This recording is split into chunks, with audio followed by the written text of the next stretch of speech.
Howdy, guys.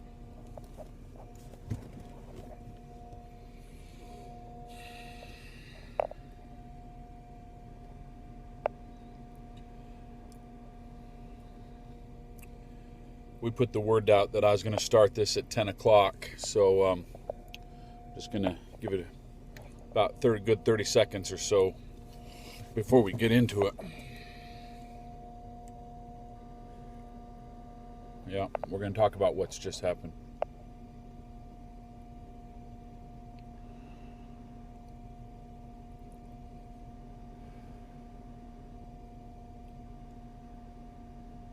Yeah, I'll give you guys a complete update. Let's give about 30 seconds for a few more people to get on. I want to spread the word.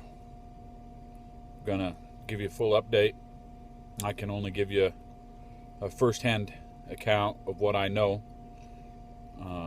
And that's what I intend to do. So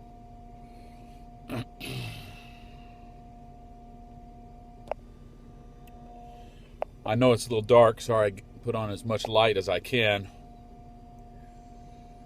All right, man. It's gray. I don't know why it's gray.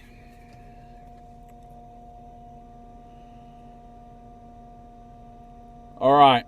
So, my friends, my name is Rick Kerber. For those of you who don't know me, I'm also the free capitalist and leader of the free capitalist movement. It is a sad night in the cause of liberty, and it is a time for choosing. Some of you know we decided to go up to Oregon to the Mahar Refuge yesterday and see for ourselves what was going on in Burns, Oregon, and see firsthand what was going on at this wildlife refuge. I had read both the alternative media and the mainstream media accounts of what was going on up there, and I wanted to see with my own eyes who was up there. I wanted to talk to Ammon and Ryan and Lavoie, and I wanted to meet these men and find out what was really going on. So, a friend of mine and I got in a car, and we headed up there. And quite frankly, I didn't know what to expect. Let me fast forward to just give you the breaking news. Tonight, at an ambush that was set up by the FBI and local Oregon police, and which was led also, which you have not seen reported anywhere, by cooperation from insiders, informants who had been cooperating with the government, pretending to be friends of the Bundys and of Lavoie. They intercepted them on their way out of the compound, on their way out of the resource center. And after some violence, Lavoie Finicum is dead, and Ryan Bundy was shot. Ammon Bundy was taken into custody along with Ammon's bodyguard, and along with Shauna, their PR person of information. I'm a little upset, as you can tell. It's not my normal personality. Lavoie's dead. Ammon's okay so far. Ryan's, from last report I received, has been released from the hospital. I haven't been able to get any word from any of them, so it appears they're still in custody. It appears they're not able to communicate except for perhaps to loved ones or maybe to an attorney, hopefully. So let me give you a first-hand report of the context surrounding this and what I know. When we got up there, I'll tell you the first thing you'll notice, contrary to the liars, the mainstream media and the wimpy, impotent Oregonians who, the ones who couldn't stand up for freedom if you paid them, this was not a intense situation. There was happiness, there was children, there was playing, there was singing. This was a peaceful protest. This was a peaceful occupation. When we got there, we were received like friends. When we, yeah, I know they got Pete Santilli as well afterwards. We'll talk about that. But when I want to tell you what it was like up there, and I want to tell you what's going on now, and I want to talk to you about where we go from here in the freedom movement. When we got up there, we were treated civilly and courteously. I was never afraid. There were men on patrol with weapons, that is true, to secure the perimeter and to provide police service there because the local government had stopped providing any response to 911 or any police needs up there. There was media up there. There were people from the public who came. Contrary to the liars, anyone could go up there. There was easy access if you wanted to go up to the refuge, if you wanted to walk around, if you wanted to observe, if you wanted to interview the people that were there protesting. When we were there, we were introduced to Shauna, who has been arrested. Shauna was simply trying desperately to make sure accurate information was getting out, that questions were getting answered, and that people had a point of contact. She was working on the web. We helped her with some of that. And we met Ryan. Ryan is a good man. He listened to us. He listened to my story. Some of you don't know my story about my battle with tyranny, so we shared that with them. We met Lavoie. Lavoie was incredible. He was happy. I want to tell you about my last exchange with Lavoie. I want to tell you about the last thing he said to me about what might happen and what has happened today. We met others who were critical people up in this occupation. We wanted to interview them, and we did. Some of you saw our Periscope last night, and some of you saw my interview with Ammon last night. Some of you saw the earlier Periscope that we did last night as well. There was educational meetings going on up there. These men were teaching people why they were doing what they were doing. They were teaching people the basic principles of the Constitution and liberty. Some of you know that Ammon was on the phone today with the FBI, and they, of course, were not being genuine. They were, of course, not being truthful. Our government is not truthful with you. The police don't have to tell you the truth, and they seldom do. The FBI doesn't have to tell you the truth, and they, there's no consequence for them lying. They lied to Ammon today and said they were considering going up and visiting with him up there at the refuge. They never did come and visit with him face to face. They never did talk to him. And we're going to talk about what that means in the cause of liberty and what that means for us. The governor of Oregon has blood on her hands. The FBI has blood on their hands. And those of the Americans who are cowards or uninformed or unsympathetic, you simply do not know the truth of what's happening, or you're refusing to see the truth of what was happening. It is past time to be cowardly. It is past time to be indecisive. It is past time also to be stupid. We've got to talk about strategy. We've got to talk about how to move forward, and we're going to do that. I want to talk to you about Lavoie for a minute. He was the first one we met, actually, when we got up there. And, he said that he thought that there had been a warrant out for his arrest, a federal warrant, and he knew that. He told me he wasn't afraid of that. He told me that he was not afraid of the government. And I have to tell you, of course, he was carrying a sidearm very responsibly, but, really iconically. And he talked about his love for this country, and he talked about his love for freedom. And when I asked him about how he felt related to people who were critical, dissenters, my opinion, a lot of the idiots out there can't understand liberty at all and have no sense of what is at stake right now in where we're at in this country. We are in a much different place than most people think. In the cause for freedom and what's happening in America and what it means to be a citizen. We are not free.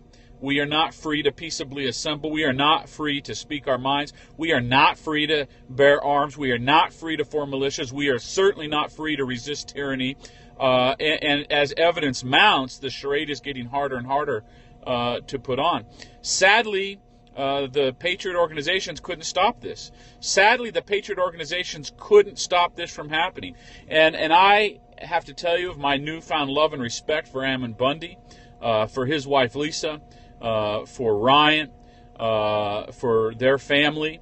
If you want to know the heart of a patriot, listen very carefully to Ammon in the videos that he's published online. Now, I talked to Lavoie. He told me, he said he wouldn't be going to prison. He said he wouldn't be getting arrested. And he said he wasn't scared. And I have to tell you, he was happy. He was a cheerful man all day yesterday through the night. I think the last time I saw him was last night around 10:30 p.m. I left there this morning, the early hours of this morning, after doing all of our interviews and whatnot. The last person I saw there was Shauna Cox, who's now been arrested.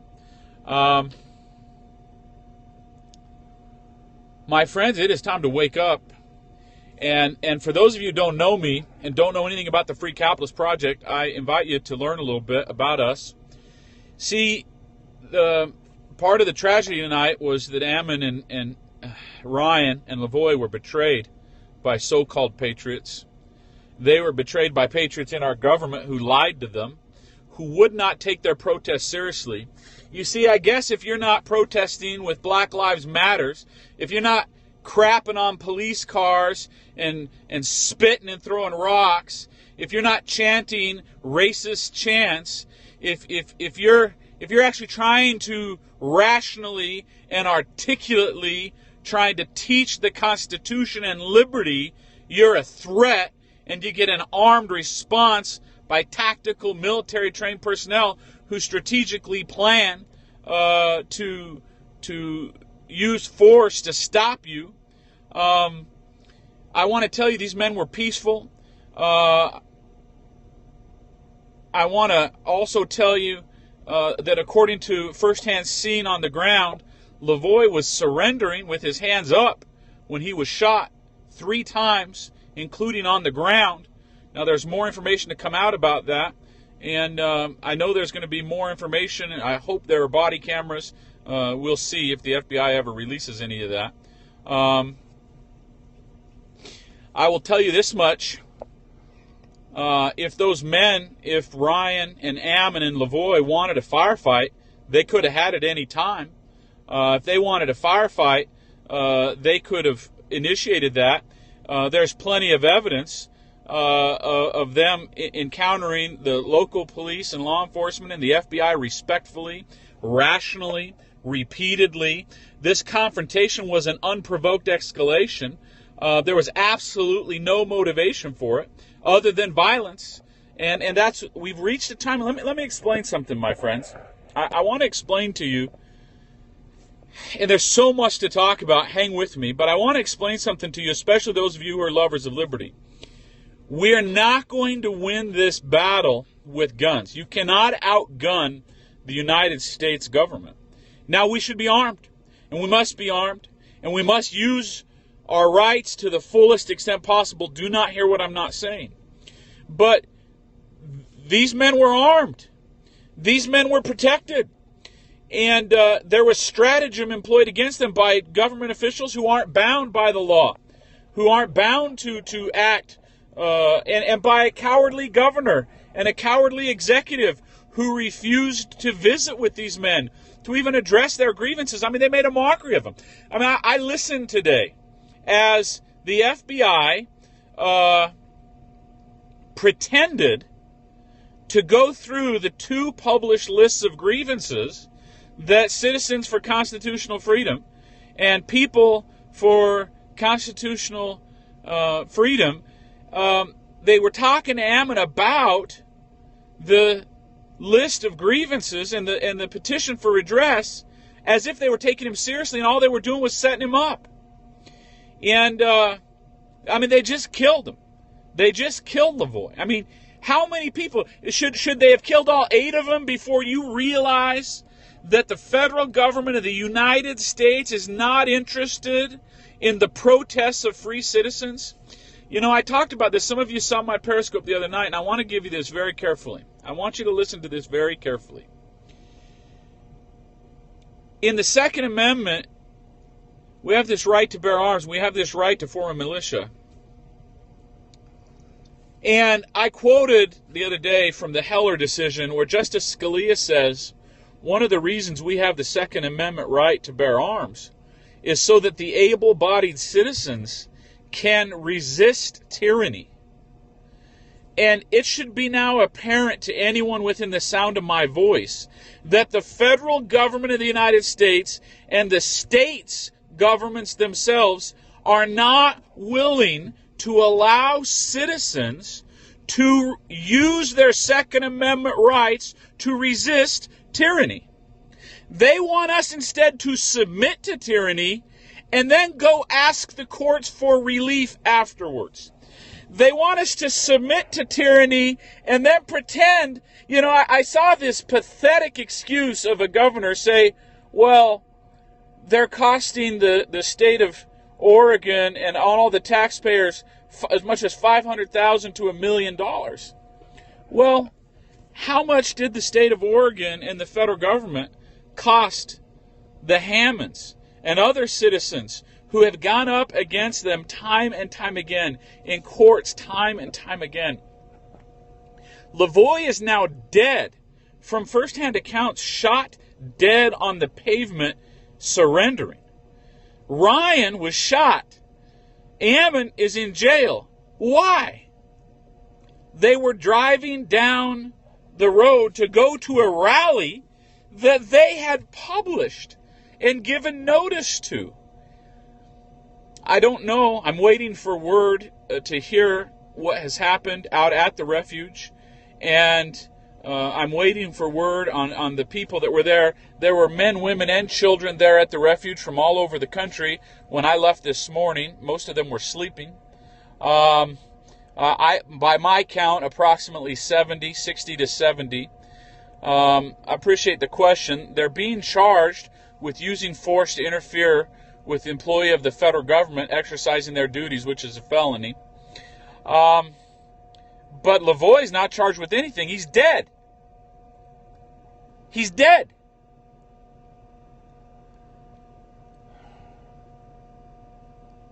He's dead. Why?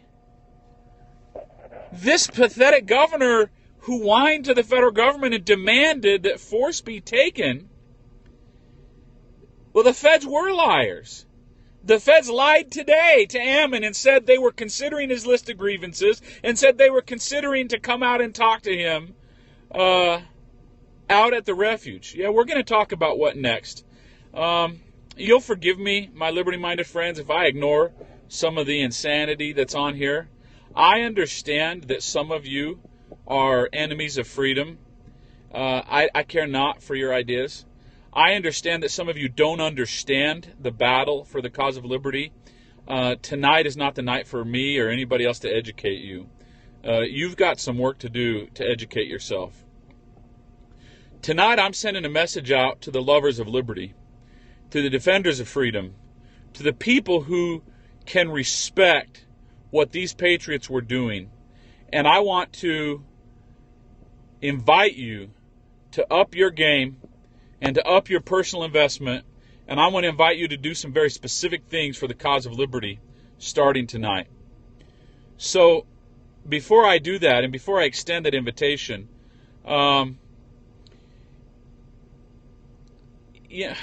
this is the last one. Seth, I'm going to block you if you don't stop for a minute. Up mine Rick.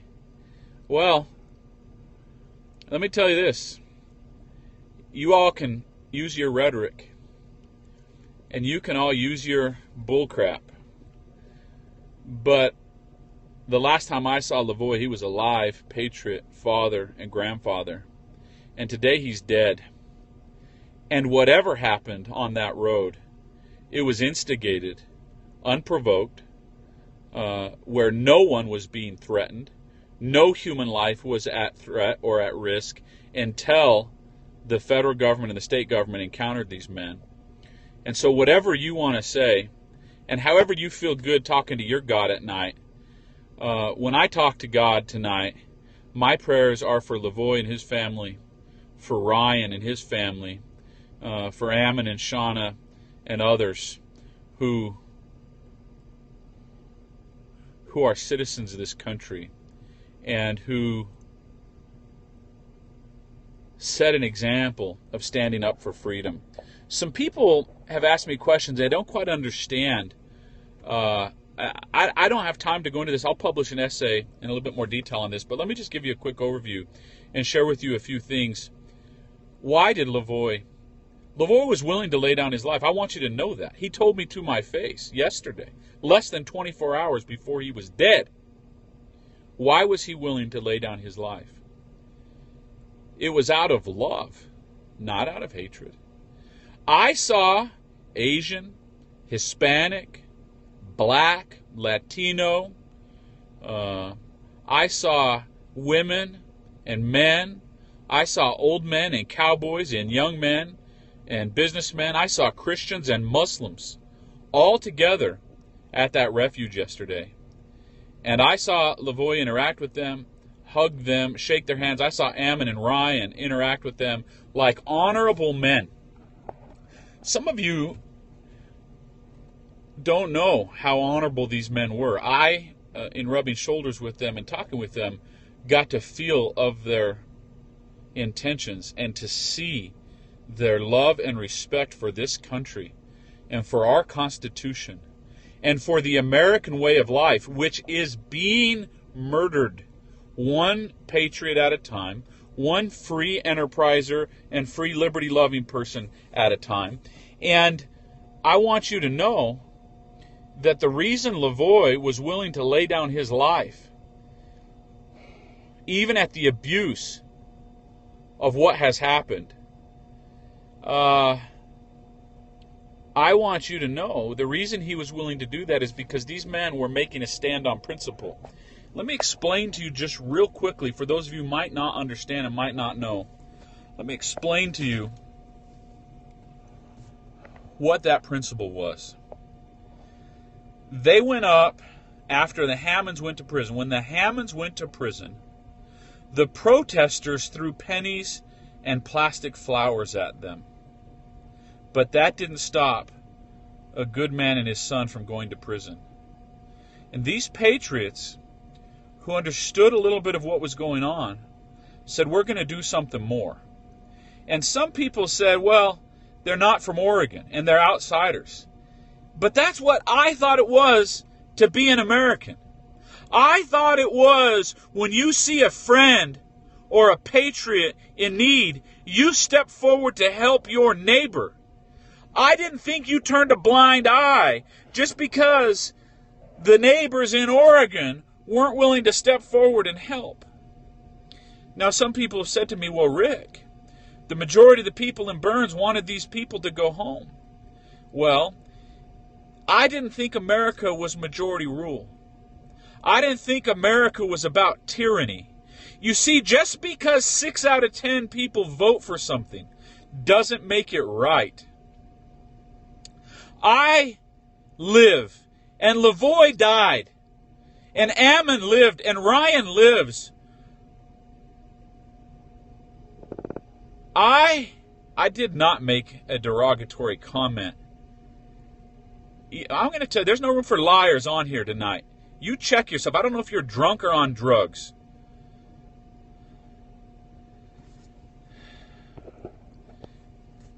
Do everybody a favor and sober up. This is not a place for the faint of heart, and this is not a... we should go off and make a new and better country. This is our country. These principles are our principles. The Constitution of the United States is still the law of the land. And let me tell you, those of you who don't understand what's going on, you're going to get your reward. You're going to get the fruits of your bad ideas. But some of us don't want to see our children inherit a world of increasing tyranny. And Lavoy died. And listen. I wasn't there. I didn't see him get shot tonight. But I know that he was peacefully driving to a meeting to gather to teach people about the Constitution of the United States. They went up there and they occupied a building. Why? Why this building? Why did they occupy? Some people say, well, what were they trying to accomplish? Don't read the Oregonian. That newspaper is not worth a thing. This building is the facility from which the federal agents launched their attacks. It's the building from which the federal agents intentionally burned out ranchers. It's the building from which the agents intentionally exploited ranchers. It's the building which for the last several decades has been the headquarters. It's the operation. It's where the facilities are. It's where the tools are. It's where the equipment is stored. It's not just a bird refuge. It's the headquarters for these federal agencies, and it was the place where they were destroying the lives of free men and women. It's the base of operation, and it was quote-unquote public land. And so over a holiday weekend, these men went up there and they occupied it. Now, you might not like that. I understand. But they occupied it in protest as free citizens. And they occupied it to resist tyranny. Now, this is going to escape many of you. But just think about this, my friends. There is no polite way to resist tyranny. There is no polite way to say to a tyrant, excuse me, could you please stop with your raining of blood and horror? If you read the Second Amendment, and this is not just old school thought, this is just not old founders thought. I mean, this is 2008 in the Heller decision when Justice Scalia says it is a fundamental component of America that free citizens be allowed to form into militias, armed militias, to better resist tyranny. That's what these men were doing. They were occupying a place from which tyranny was being implemented. And don't think this was some kind of uncredible, radical, nonsensical protest. You have the congressman from that district speaking on the floor of the Congress, talking about the tyranny, talking about how even Congress, when they pass laws to rein in the BLM, couldn't get the BLM to comply with the laws. These ranchers have taken the BLM and the Forest Service and other federal agencies to court for years, for decades. These ranchers have petitioned their county governments for decades. These people, there's just the neighbor just right next to the refuge. If you want to hear the story about how they were literally run to the ground by false allegations of animal cruelty and false allegations of all kinds of criminal conduct so that the refuge could acquire their property, so that the federal government could expand its policy of resisting the producers of this earth, the people who produce the food we eat. And it's too much. I don't have time to educate on all that theory today. But so practically speaking, here's what they did. They resisted tyranny. Now you might think, well, they deserve this because they were armed. They didn't initiate force. There wasn't a single person there that they kicked out. They didn't hold anyone hostage. They left it open for the public to come. The only people who they said couldn't come were the government employees who were using that as a basis of operation to inflict tyranny. And then they sought redress. They didn't go out and attack these government employees. They didn't go out and attack. They didn't destroy the resources. I went up there, they were taking care of these buildings. They were cleaning them. They were restoring them. They were repairing them more than they'd been taken care of. They blocked off and locked up the artifacts that the news is trying to resort to inflame the situation. There was respect. I will tell you, when I ate dinner with them last night, it was like a family reception. These people from all over the country, all different races, and not everybody agreed, different liberty movements, some in the patriotic movement, some in the more entrepreneurial movement, some good Christians, some atheists. I knew at least one Muslim was there. I saw these people, and they were getting along so well. I felt more welcome in that environment than I do walking in a shopping mall. I felt more welcome than I do walking into a McDonald's. These people didn't even know me. The first thing they do, they would shake my hand, ask me who I was. Some of them were all tattooed up with, gauges in their ears. Some of them were clean-cut religious people. They were singing. I've got a video I want to post on Facebook. These people were singing, sometimes singing hymns, sometimes singing patriotic songs. Why? Why? They're trying to get the attention of their government. They're trying to get the attention of their government, but they've been ignored. And they were ignored throughout this protest. The governor never had the guts to talk to these protesters. The sheriff barely talked to him, and all he did is ask him to leave. He didn't help them get the redress they were looking for. And some of you say, well, that's not the appropriate forum. They tried for decades to get the appropriate forum, so they exercised their constitutional rights. And then the government, and this, I just think about this, my friends. The government lied to them, told them their demands were being considered, and then murdered them. Now, thank God, not more than Lavoie has died so far. I pray to God that there is no more violence in this instance. But I have to tell you something, my friends. It's self-evidently true. How do you think the tyranny is going to get weaker? How do you think the tyranny is going to somehow get in check? How do you think the citizens are going to be able to petition for redress of grievances? How do you think that? How do you think we're going to ever make progress in this country if when we protest, force is used against us? How? See, it's a wake-up call, my friends. It is self-evidently true that instances like this show, everybody said, oh, I don't want another Waco. Oh, I don't want another Ruby Ridge. This was another Ruby Ridge. It just looked more cosmopolitan. People say, oh, well, the government was so patient. Our government is supposed to be patient.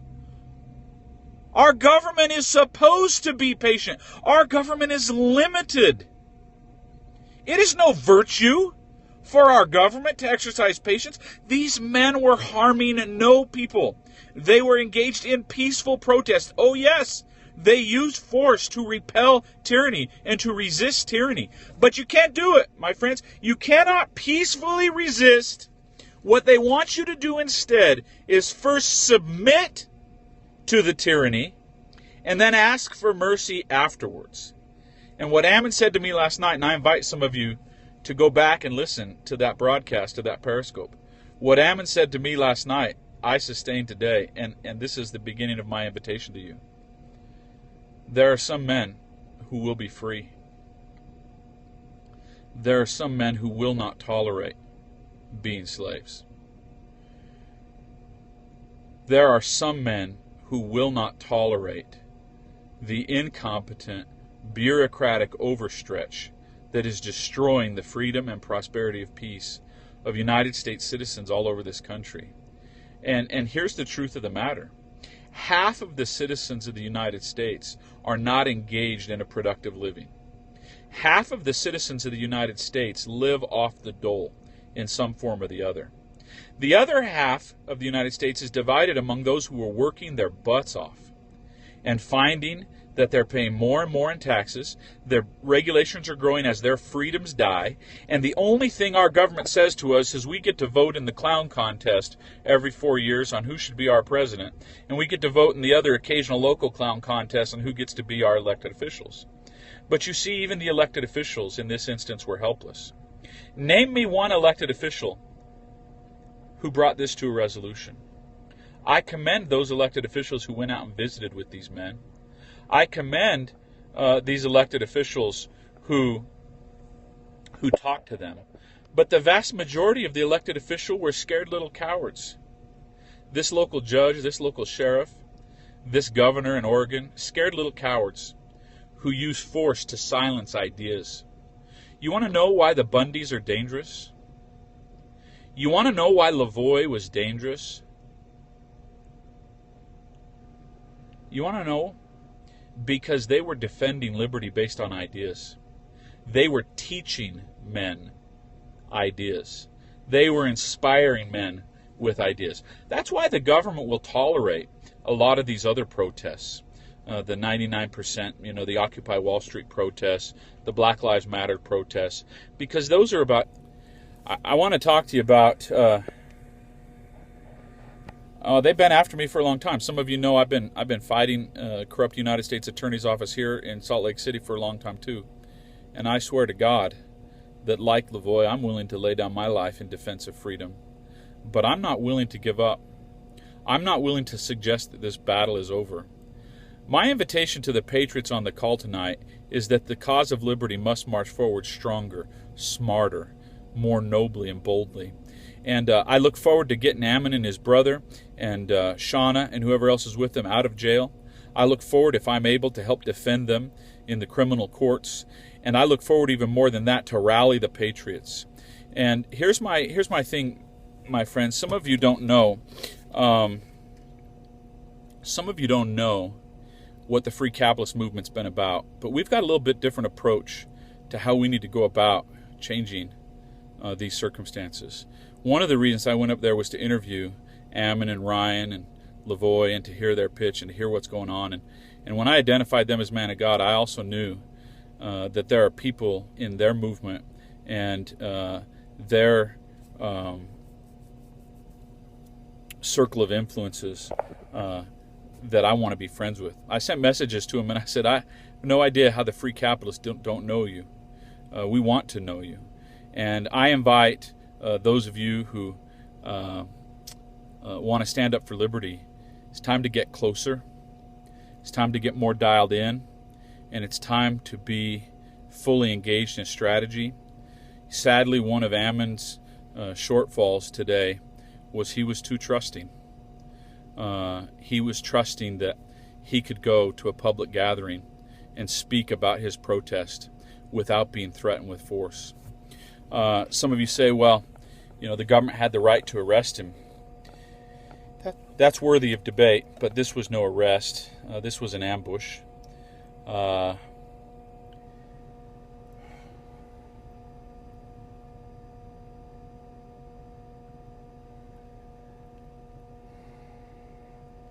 Looks like there's some conversation going on here that is not helpful. My friends in the cause of liberty, J. Reuben Clark said almost 80 years ago that we had already lost so much of our freedom, it would take blood to bring it back. It might take blood to bring it back. You don't have to ask yourself if that's true. Today, blood was shed in the cause of liberty. It's not the first time and it won't be the last. Today, blood was shed in the cause of liberty. How much more blood will have to be shed before you decide you're willing to change your life to stand up for freedom too? I was talking with Ryan and Ammon last night, and we're talking about the world and the cause of liberty. And we're saying, the secret to America's genius is that in America, the government is the people. And the people have the right to stand up to their governments. But we're losing that. We don't. If you want to stand up, see, here's how some people view freedom in America today. You can stand up as long as you use brightly elementary school colored placards and protest with cleverly worded phrases in designated protest areas so as to not actually disrupt the bureaucracy and the power of the government. If you're one of those people, just get off. Just get off this podcast and just go live your life. Because I, for one, do not believe in an America where protest and the power of citizens in their government is restricted to acting like impotent slaves begging for mercy. America is still the greatest nation on earth because the principles that founded America, the basic principle of self-government, says that we are the government. And today, the tyrants once again sent the message that they won't tolerate that. Well, I know something to do about this, my friends. I know some way to organize, and to advocate, to take this liberty fight to the next level. We not only have the right to peacefully protest. When blood is spilled, we have the right to protest, period.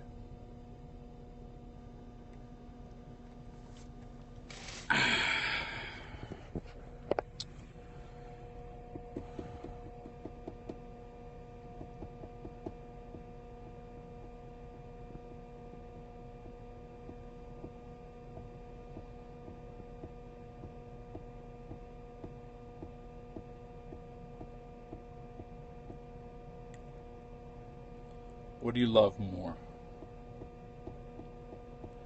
You love McDonald's and the mall?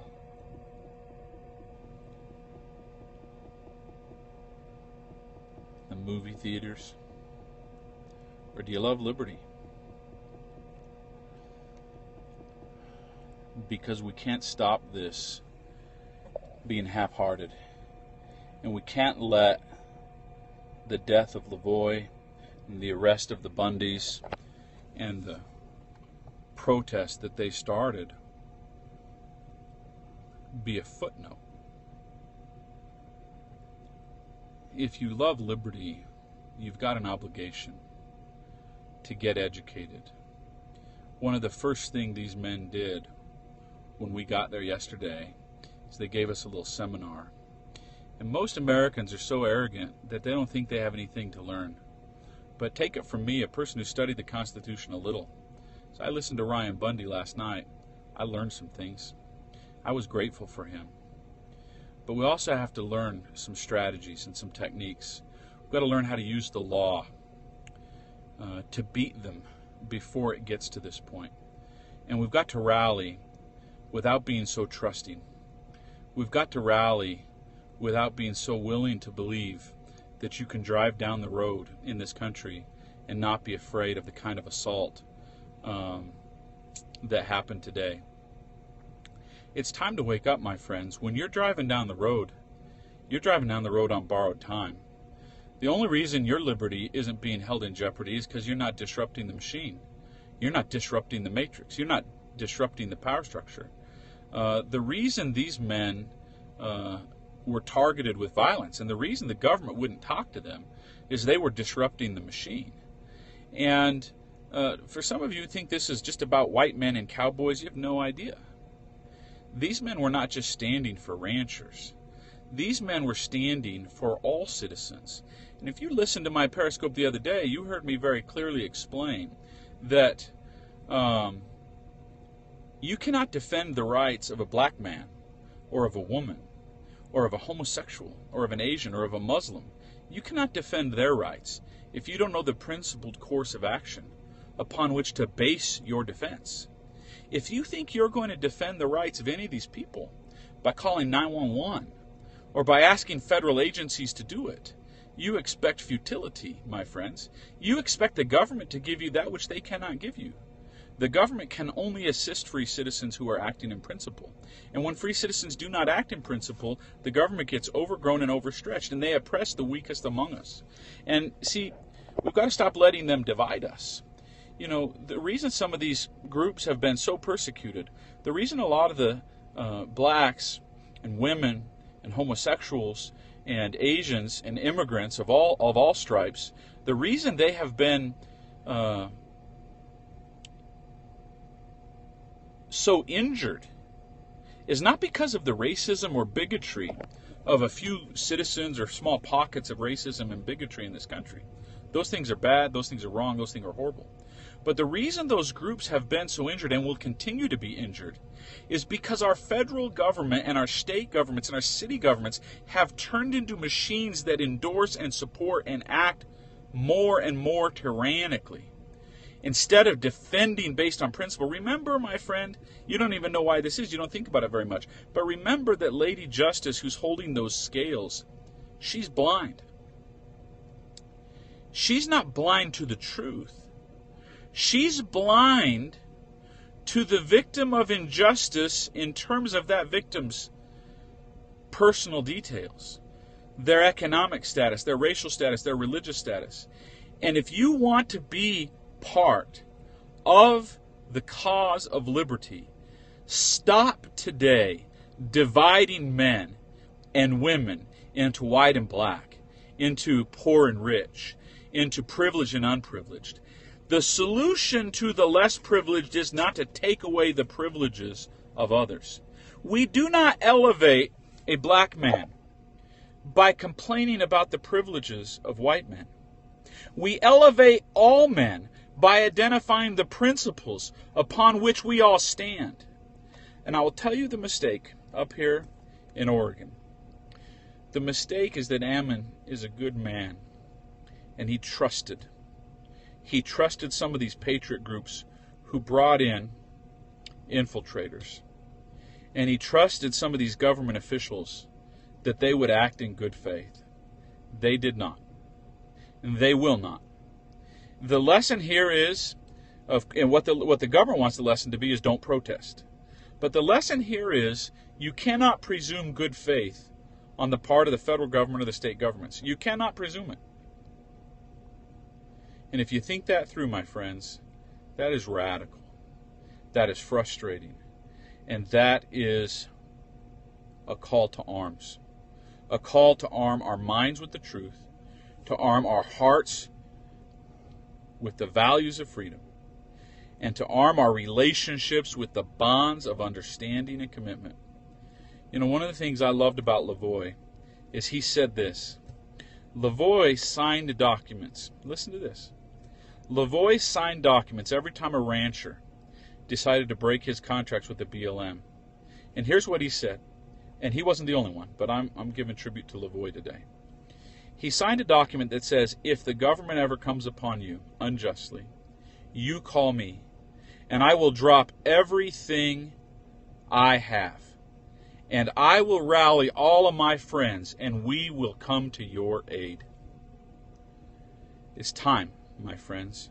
Are you willing to drop everything you have to come to the aid of your fellow men and their families and their children? You know, I'm not going to tell you. I saw firsthand at least two of the individuals who now turned out to be traitors. I'll make sure that information gets in the right hands. I'm not going to get into that. But let me explain this to you. I'm gonna end this Periscope because I wanted to give an update. I wanted to give you an update and tell you about the tragedy. But I want to tell you the good news. Let this spark burn in you. Let what these men stood for and are still standing for, let what this man died for be a spark that starts a fire in you, that causes you to build bridges with the people who love liberty, and to get outside of your little clique, and to get outside of your little group. Here was my, when I went up there, one of the things I told Ammon, I said, here's the problem, Ammon. I said, there are a lot of people who want to offer support to you and help to you, and you're getting a lot of support. Man, it's tremendous the amount of support Ammon got, because you could clearly see his measured approach, his measured rhetoric, his rational articulation. We're lucky he wasn't shot dead tonight. I said, the problem is we've got to build larger bridges, and we've got to build a larger network of activity. We've got to build a larger sphere of influence, and we've got to have a bigger strategic plan. And I share Ammon and Ryan's vision. I look forward to any way I can help them. If there's anyone within the sound of my voice, I want you to know I was a new friend to them. I had just started talking to them. I have just made contact with their family. I want you to know if there's some way I can help them with the work I do in the legal community, I will stop everything. We must defend them, and we must move the cause of liberty forward. Tomorrow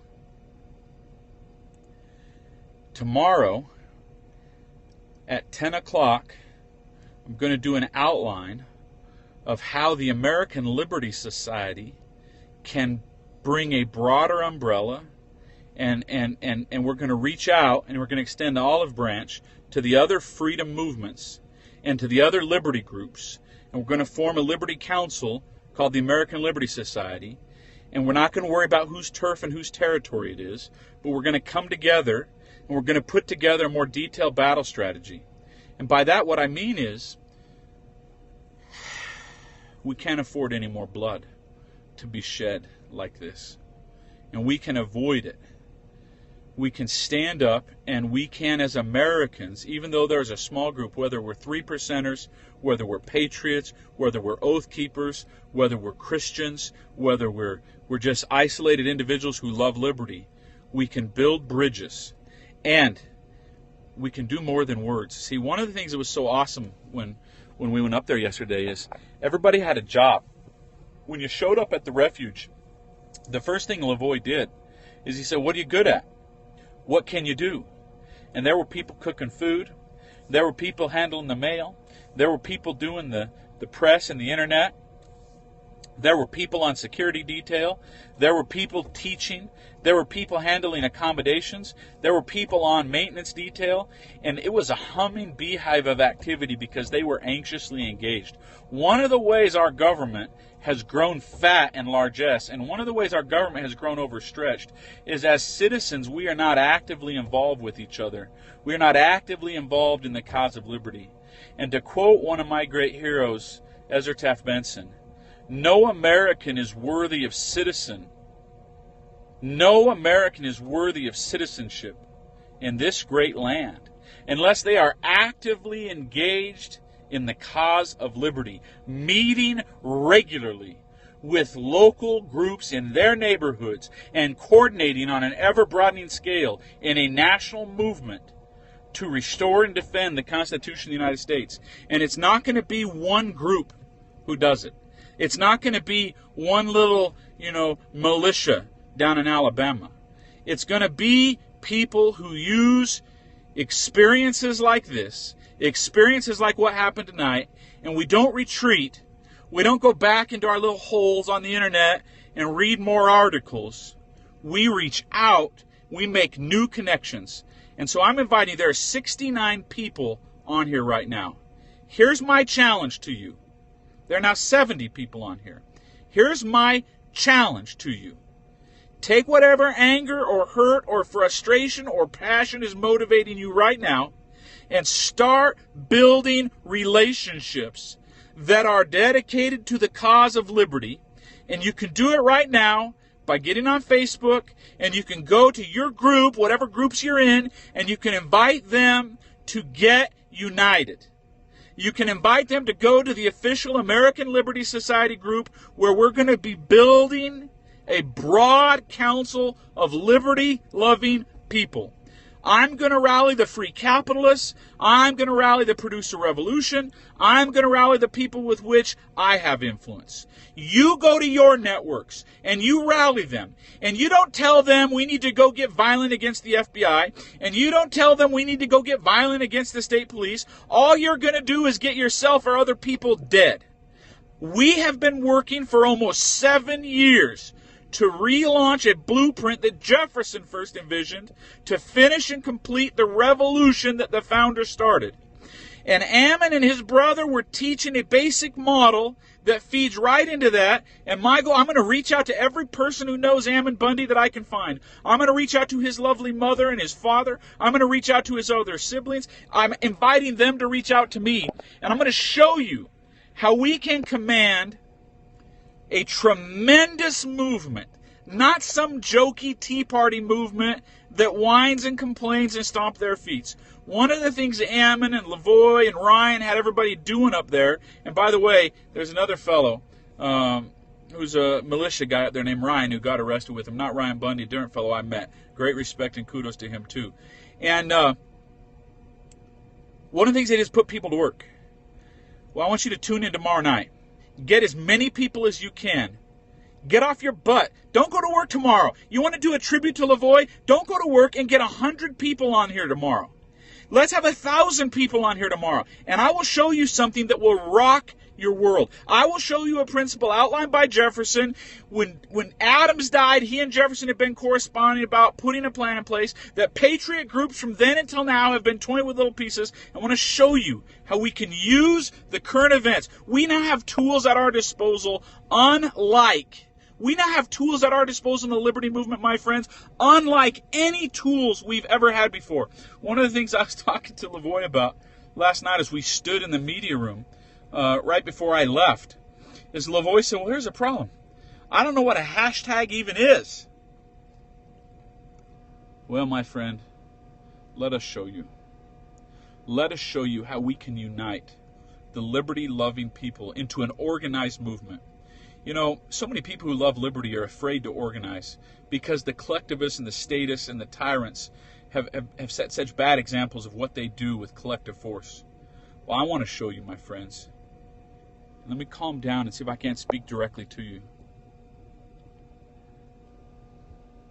If you're willing to act in faith, I want to show you how we can unite with Ammon Bundy and Ryan Bundy and these other men who are standing up there for freedom, these other women who are standing up there for freedom. I want to show you how we can catapult this to the next level and build a national movement, a national organization within which you can be involved, working on a regular basis, that will increase your own personal prosperity and peace, and that will ensure that the FBI and the IRS and the Bureau of Land Management and the Department of the Forest Service and all of these other government bureaucracies get beat back into their proper place underneath our Constitution by citizens who will not turn a blind eye to this kind of thing.